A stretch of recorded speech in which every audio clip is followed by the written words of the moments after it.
Thank you for joining me today. It's Brian Gubernick, and welcome to the No Days Off podcast, where we believe that every single day brings a new opportunity to get better. Today, I want to talk about health. Remember, here at No Days Off, we are striving to get better at things every single day. We're going to talk about health because I want all of our listeners to be improving their health in some capacity each and every day, be it taking a minute, 5 minutes, 10 minutes, to be more active or to read something that helps you better understand something health related, maybe to introduce some sort of new exercise or new nutrient or whatever it may be. The idea here is get healthier every day. And I feel very firmly about this because we are striving to accomplish so many things in our life, be it building bigger relationships, bigger businesses, creating greater wealth and financial security. None of that stuff gets done unless we are living the healthiest versions of ourselves. None of that matters if we don't take care of priority one, which is our health.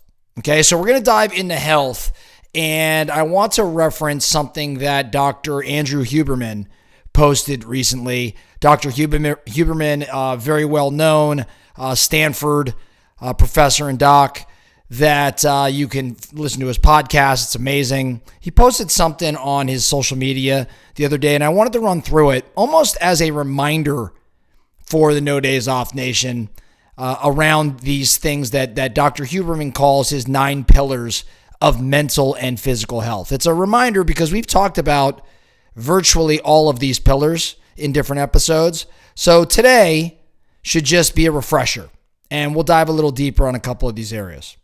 So Dr. Huberman's 9 pillars of mental and physical health in no particular order. Number 1, sleep. Sleep.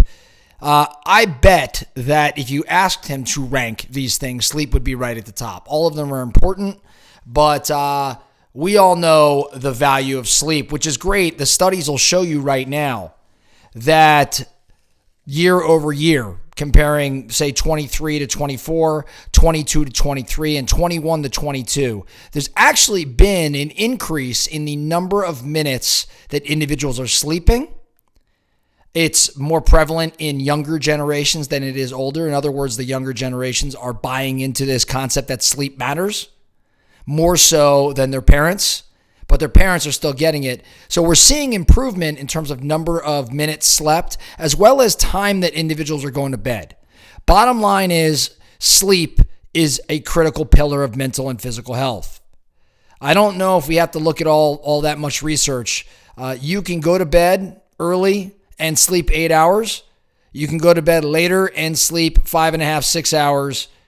Tell me which version of you is better. To me, that's enough research. So number 1, sleep. Number 2, sunlight. Sunlight. I think this one is, me personally, I think this is right at the top of the list. And I bet Huberman would say the same. Sleep's up there, but sunlight. Getting sunlight. Why? Why do you need sunlight? Well, Huberman will tell you that light exposure regulates your body's internal clock, your circadian rhythm, all of that. It also influences hormonal and neurotransmitter levels.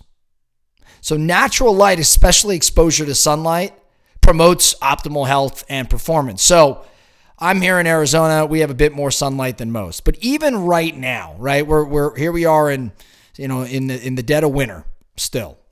Many of you listening, the sun is coming up at 9 o'clock and going down at 4 o'clock right now. So there's not a lot of sun. It's cold. Doesn't feel great. You still got to get outside. You still got to get outside. I would recommend getting outside early in the morning when the sun's coming up. Getting exposure to that sunlight is going to be the best sunlight you're going to get. It's going to make the most impactful, optimal health impact that I think you could have. And so you want to get out there. You got to get out there and get some sun. Being inside, again, spend all day inside, spend all day outside. Compare those 2 days. Tell me which one makes you feel better the day after. You know the answer. Going back to Dr. Huberman's list, he's got sleep, he's got sunlight. Number 3, exercise. Remember, this is his 9 pillars of mental and physical health. Exercise. We won't dive too deep there. Bottom line, being active is going to boost your physical and your mental health. Number 4, stress regulation. We haven't talked all that much about stress regulation at No Days Off, and I think I need to spend some more time here because most of my listeners, again, the intention is to get better every single day.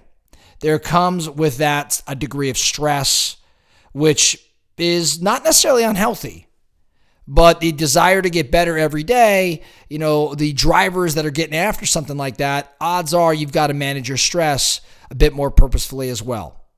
Dr. Huberman says regulating stress is significant in terms of your mental and physical health. I think we could all agree on that. Breath work and things of that nature are things you ought to consider. Number 5, relationships, which includes relationships to yourself. Relationships. We talked not too long ago about a Harvard study that more or less showed the key to happiness. When you study those that have lived happy lives, the key to happiness ultimately came back to your relationships, your social circle, how you were communicating or collaborating with people.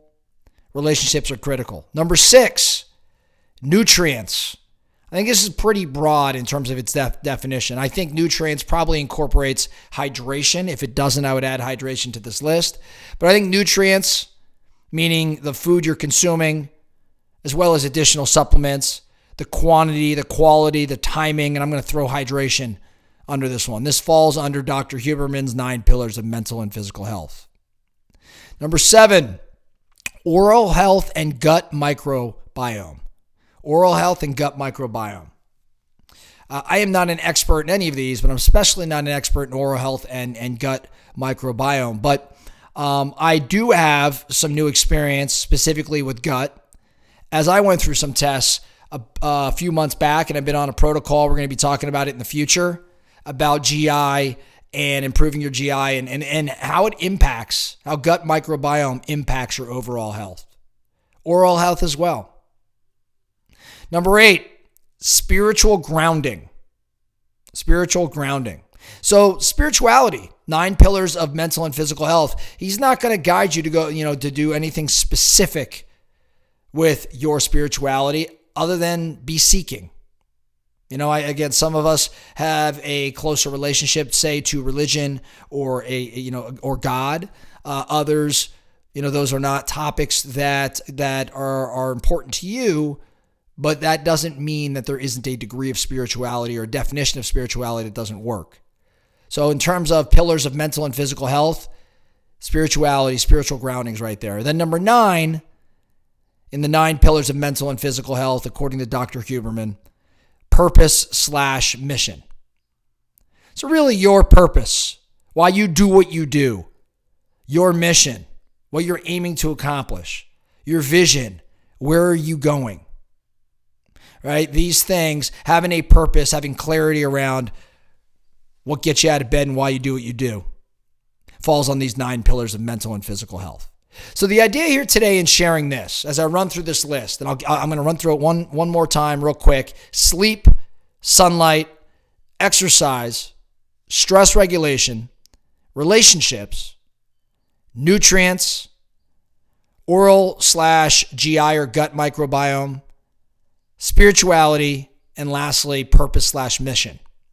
These are the 9 pillars of mental and physical health, as according to Dr. Huberman. I love this list. This list should be up in front of you, and you should be asking yourself each day, did I get some sunlight? How was my sleep? Did I get some exercise? Was I active? What have I done to manage my stress? Hey, how are my key relationships? What's my food, my nutrients? How am I in touch with my spirituality? What's my purpose, mission? Then that oral health and gut microbiome, I think it's more specific, but something for you to investigate. So let this list from Dr. Huberman, a brilliant, brilliant doc who understands health at a very, very deep level. Let this list serve as a guide for you as in terms of the pillars that should be should lead to your mental and physical health optimization. This list, let it serve as a guide, have it in front of you, start taking action today. That's all I have. The No Days Off podcast. Thank you so much for listening. And remember, every single day brings a new opportunity to get better. So let's get after it.